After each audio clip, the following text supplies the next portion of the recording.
Hello friends, Assalamu alaikum. This is Sajid Ali Haider, your investment partner here in Istanbul, Turkey as well as in Dubai, UAE. आज की video में हम बात करने जा रहे हैं डूज एंड डोंट्स की। जब भी आप किसी भी जगह पर प्रॉपर्टी लें तो ये डूज एंड डोंट्स आपके काम आ सकते हैं, लेकिन हम पर्टिकुलरली बात कर रहे हैं दुबई रियल एस्टेट मार्केट की। जब आप दुबई के अंदर इन्वेस्टमेंट करने का इरादा रखते हैं तो कौन से काम हैं जो आपको करना है और कौन से काम हैं जो आपको नहीं करना। तो सबसे पहले एक इन्वेस्टर के तौर पर, एक बायर के तौर पर जो सबसे पहला काम वो है रिसर्च। आपको कंप्लीटली थॉरोली रिसर्च करनी है, प्राइस ट्रेंड्स को देखना है, लीगल रूल्स को फॉलो करना है और इसके साथ साथ जो बेस्ट एरियाज हैं उनका होमवर्क करके आपको इन्वेस्टमेंट करनी है। नंबर 2 पे है आपका कि जब भी आप काम करें एक प्रोफेशनल और लाइसेंस्ड रजिस्टर्ड ब्रोकर के साथ काम करें जो कि रजिस्टर्ड हो DLD के साथ। नंबर 3 पे जो सबसे इंपॉर्टेंट काम आपको करना है वो है इंस्पेक्ट द प्रॉपर्टी। जब भी आप किसी प्रॉपर्टी के अंदर इन्वेस्टमेंट कर रहे हैं तो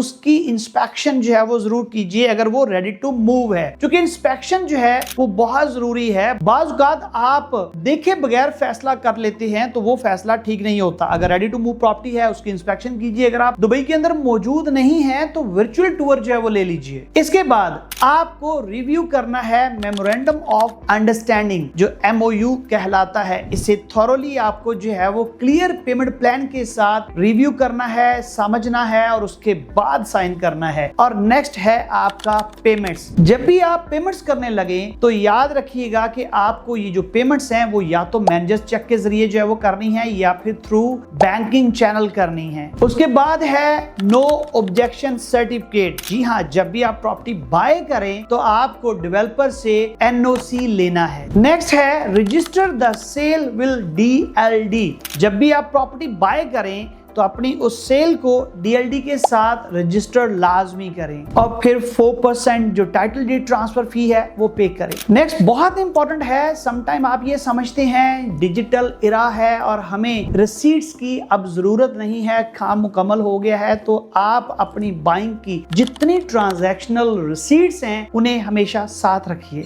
अब बारी आती है उन कामों की जो आपको बिल्कुल नहीं करने। तो जो सबसे पहला पॉइंट है जो आपको नहीं करना वो है डोंट स्किप लीगल रिव्यूज। हमेशा जो है इस बात का ख्याल रखें कि आपको कोई भी कॉन्ट्रैक्ट साइन करने में जल्दी नहीं करनी, आपको रश नहीं दिखाना, बल्कि आपको जो लीगल डॉक्यूमेंटेशन है उन्हें अच्छे से रिव्यू करना है, पढ़ना है, स्टडी करना है। अगर आपको समझ नहीं आ रही है तो आप लीगल हेल्प जो है वो ले सकते हैं। नेक्स्ट पॉइंट है कि आपने टाइटल डीड को रिव्यू किए, उसको चेक किए, उसको वेरीफाई किए, कोई भी कॉन्ट्रैक्ट नहीं करना। नंबर 3 पे जो पॉइंट है जो आपको नहीं करना वो है एडिशनल कॉस्ट, जैसा कि आपकी टाइटल डीड ट्रांसफर फी है, आपके कमीशंस हैं, उसके बाद NOC की डेवलपर फी है। इन्हें हमेशा जो है वो मद्देनजर रखना है। इनको समझे बगैर, देखे बगैर आप कभी भी कॉन्ट्रैक्ट ना कीजिए। नेक्स्ट पॉइंट है don't rely on verbal communication. जी हाँ, आपसे आपका ब्रोकर या एजेंट या सेलर कुछ भी वर्बली कह रहा है उसका ट्रस्ट ना कीजिए, बल्कि उनसे रिटर्न में लीजिए। और यही वजह है कि आप अगर अनरजिस्टर्ड एजेंट्स के साथ करेंगे वो कुछ भी आपको रिटर्न में नहीं दे पाएंगे, क्योंकि वो खुद रजिस्टर्ड नहीं है। लिहाजा रजिस्टर्ड एजेंट्स के साथ काम कीजिए और वर्बली कुछ भी नहीं करना, बल्कि आपको जो है वो रिटर्न में सब कुछ लेना है। नेक्स्ट बहुत इंपॉर्टेंट है डोंट पे कैश।